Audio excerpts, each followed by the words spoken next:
Hello there and welcome back to the Riviera International Centre Torquay for Digital Devon live from the Devon Chamber of Commerce. My name's Paul Philpott. I'm your host for the day. Now, coming up, we've still got loads of live streams. We've done one earlier, which we were talking about the human side of AI. I'll tell you what this one's about in a few moments, but let me give you a little bit of the menu ahead. At about 11:45, we're going to be looking at cybersecurity, protecting your business in a digital world. Very, very important.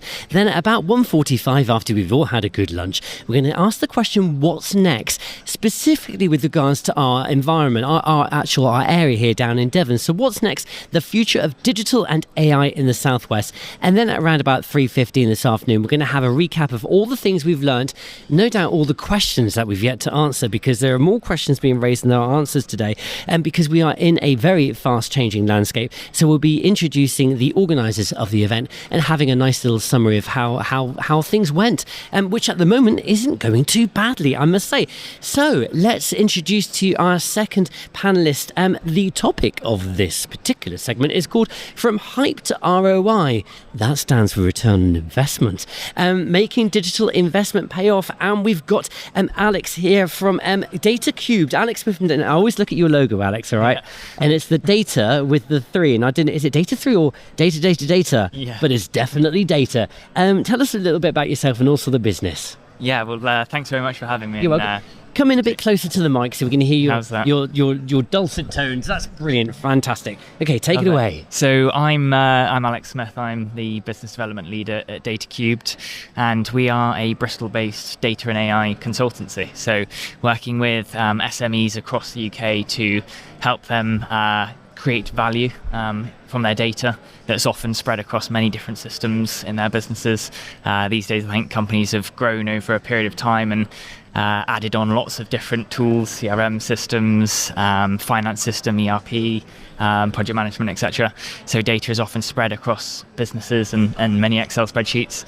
So helping business leaders gain value from that. I love a spreadsheet. I love a spreadsheet. Yeah, I used to as well. Yeah. And then also from an AI perspective as well. A lot of the conversations I'm having, business leaders are saying, we really want to be able to use AI more effectively in the business, which that either can be training and unlocking their team, or it's automating workflows and building agents that can help replace some of the more dull, boring tasks. So my role really is finding new businesses for us to work with and helping those business leaders implement data and AI into their companies more effectively. Okay, right, let's jump straight to it then, because everybody wants to know about ROI, especially if you're a director of a firm. It always gets raised in the boardroom. So how do you go about measuring ROI then when it comes to digital and AI? Yeah, it's a great question, and to sort of reiterate what you've said there, it's one of the most common challenges I receive. So I'm often working with either the C-suite, CEO, CFO, CTOs, or head of. By the way, they're people from boardrooms. It's not like he's not listing a few characters from Star Wars. Yeah. And so often I'm helping those people and supporting them having discussions with their board. So they're often getting a lot of challenge from people that are essentially critiquing the investment that they're going to be putting into technology and into data and AI. And so there's 3 main ways that we often look at generating return on data and AI projects. One of them is, what is the time that you're going to be able to save? And I mean, at DATA3 we have a concept called the human bullseye, which is in line with the digital pledge that has been announced today about a human-led and human by design, like human in the loop. Human in the loop, yeah. HITL, I think is the It's going to be acronym. Has everybody got a bingo card with all these acronyms written on them? Exactly, I'll spell it out.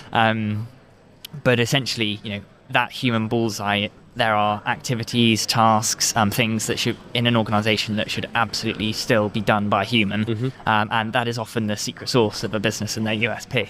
And we are huge advocates for ensuring that is secure and kept being done by humans. But around that kind of bullseye, there's often a lot of more mundane, time-consuming manual tasks that can be automated. So what time can you save from automating those tasks? And it's about, businesses are wanting to scale, that maybe they're wanting to double their revenue but they're not wanting to increase headcount at the same proportion.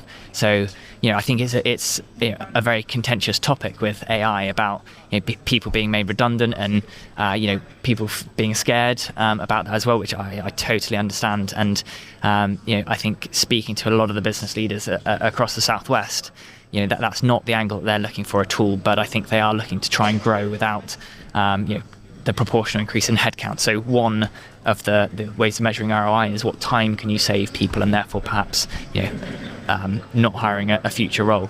The second is how can you increase your revenue through better decision making, a competitive advantage, responding quicker to quotes. So revenue generation is the second element, and then thirdly it's about risk. So where as a business can you perhaps foresee risk that you might not have seen before, might be able to prevent customer attrition and losing some key clients. That there's lots of different ways that through better data and AI processes you can actually reduce the risk of an organization. So I think those three main ways, time saving, increasing revenue and reducing risk, is the key way that we encourage our champions and our stakeholders to present to their boards. When you run a business and you're thinking about deploying AI, utilizing AI products and services and whatever, how do you go about identifying the genuine AI solutions as opposed to the things that just algorithms or what always existed normally, but a marketeer's got hold of it and slapped AI on the logo, and it isn't actually AI, it's just the trendy thing. My washing machine's got it apparently, and it's just not. Yeah. How do you figure out the fact from the fiction? Yeah, I think that's a really key question, actually, and something that I think businesses are struggling with a little bit, and I empathise with it lots. There's so much noise and so much hype to the title of this talk as well. The way that we approach it is to be business-led, so top-down, so not tech-led, not saying, we want to use AI, let's work out how to use it. It's, okay, this is what we're trying to achieve as a company. We're trying to increase our revenue by 20%, or we're trying to improve our customer service, or what are the top level metrics that as an organization you are trying to achieve. And then it's about understanding, well, how can data and how can AI help you improve those or reach those goals. And so it's having a clear objective and then narrowing it down to say, okay, well, what are the blockers to achieving those top KPIs, those top metrics? Are they speed blockers? We can't move quick enough. We've recently worked with a loan provider who couldn't process their loan applications quick enough. That's a bottleneck that you need to increase speed. Is it knowledge? Our staff, our team don't have access to the right knowledge, or our client base don't. What is the type of problem that is blocking us from reaching those key objectives? And then how can you use your data better, or use AI to unlock those and come up with solutions to those blockers? You mentioned speed with regards to an actual result of utilising AI. But would you not say it's very important that when it comes to speed, organisations, when they integrate AI solutions, they don't necessarily undertake that stage with just speed? They have to kind of work through the roadmap, the steps that they need to do it in the right way, in particular with regards to any legislative overheads that there might exist. You can't just switch on the AI product and expect it to work. There's due diligence and processes that have to go to. And I can imagine, a bit of an additional plug for yourselves. That's where you'd reach out to a firm like DATA³ to come on board with that. Yeah, I totally agree. I think 80-90% of the conversations that I'm having with business leaders at the moment is about how can they create that roadmap? How can we help them create that? And often that is, taking a step back because they've spent maybe the last 6 months where a couple of people often in the business are big AI champions and advocates, and they've been experimenting, and then suddenly the leadership team are like, okay, actually we need to, we know this is coming. But sometimes that's experimenting at home using ChatGPT to make some photographs, and they think they can actually utilise it within the entire organisation. Exactly, yeah, and you're touching on shadow AI, which is where employees within a company are using AI for work activities that is not a paid work account or business account. So yeah, that is an interesting area for business leaders for sure. And so I think that it's that balance between enabling your employees and empowering them to be creative and play. We always encourage companies to play with technology and make it work. But you're absolutely right that there is a point at which to make the investment worthwhile and to make sure that everything is connected and traveling in the right direction as a business, you do need to step back and plan that roadmap out. The next topic, I've got avoiding waste and spend, but I guess this kind of links into what we've just been talking about, because if you go about deploying a solution too rapidly and without the proper due diligence and testing and all that kind of stuff, that's going to result in wasted spend. Are there any other ways that a company can make sure that they either save on making bad decisions or use AI to save wastage within the firm? I'd actually flip that on its head, because what we've seen a lot in the past is that businesses spend a lot of money automating processes. And actually they're processes that maybe don't really need to be automated, or the benefit of that isn't creating an ROI. Right, I've got you. AI has enabled people to do is super quickly create a prototype or test automating a process. It might not be kind of production ready or scalable, tech or build, but they very quickly determined whether this is a process that should be automated, whether it's having a positive ROI, and therefore actually whether it's worth investing some money in building that properly. So interesting, I'm almost seeing it being the other way around, where testing super quickly, understanding if it's worth investing in is one of the ways that we've seen businesses actually not make investments and therefore save money. So if you run a business and you want to explore utilising AI, whether it's getting a tool developed or completely revamping your organisational infrastructure, or whatever the case may be, obviously we've got yourselves at DATA3, but you might not be the right fit, or you might not be in the right geographical area. There'll be businesses across the entire country, indeed county, thinking, okay, what are the steps with regards to choosing the right tools and the right vendors? This is your kind of line of work. So how would you advise people in charge to set off on the first step at least? I think the first place to start is what are you using at the moment? What tools have you got in place? So probably about 80% of our customers are Microsoft based businesses. So starting by using Copilot is probably an easy first step. It's easy to switch on, it's fairly cheap, and you can give that confidently to employees. And so I think, just where are you today? What makes sense for you and the tech that you've already got in place? I then think it's, taking that a step further. It's empowering some of those employees and your team members to like I said, play with it and be confident and enable them to use it. An example that I wanted to share with you is recently met a business that actually is providing a cash incentive to employees who develop an automated workflow using AI that has a positive return. So they're going out of their way to incentivize their employees to think creatively and move away from this is how we've always done it to how can we do it in future with AI. And again, going back to what you were saying earlier, the positive return might be some general cost savings, or it might just be efficiency in getting the job done quicker, or indeed an improvement in accuracy. All of those things. Exactly that. So that that there are a few of the ways that start to think about it, and because AI is moving so quickly, you've got, for example, Copilot Co-work now that can do such amazing things. It can send emails for you, it can send reminders to your team, it can actually take actions on your behalf, basically. And so tech is moving so quickly as well that just being curious and staying on the front of that is, I think, really beneficial. How do you go about developing a strategy then? So you've, and I guess as well, testing the strategy before you deploy it and testing all the experimentation before you roll it out. There's going to be some logical steps to work through, and I guess one of the first things is to have that roadmap, that strategy, that needs and wants, that way of evaluating. Yeah, absolutely.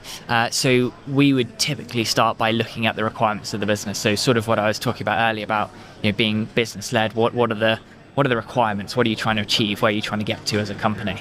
That in our opinion is always the best place to start, and working backwards from there. And then it's a case of each department, each division in your company might work slightly differently, and will use different tools. So marketing, finance, ops, HR. That there's so many different areas of a business. Understanding what their requirements are, what systems they're using, what data they have, and how they're operating today. One of the things that we would typically look at, and that the business owners and leaders can do themselves, is how many days are being spent on different processes within a department. Finance teams can often be sort of a low-hanging fruit of time spent crunching Excels and downloading CSVs to amalgamate them and then present that in a board pack. Doing that bit of research or those kind of workshops to understand this is where we're trying to get to as a business, and this is how we're operating today with all the different systems and the time spent, etc. How can we use tech to change that to get to where we want to get to? On your bio, it says, Alex, and I quote unquote, is all about cutting through the hype and making data and AI work in the real world. You must have seen and experienced some real head in your hands, like, oh no, moments where people have made such bad decisions because they've gone with the hype, or they've gone with the marketeers. They've made just flicker of an eye kind of deciding factors within the business. Have you got any examples of where if they'd have got Alex in, it wouldn't have gone pear-shaped? Yeah. It's a really it's a great question, because I think the stat that I read the other day is that 80% of AI projects fail. 80%. 80. I don't have a really juicy example for you. It's only because you don't want to spill the gossip about anyone, isn't it? You're too nice. Yeah. But it's very, very interesting, the different levels of cynicism and enthusiasm that I see across business leaders.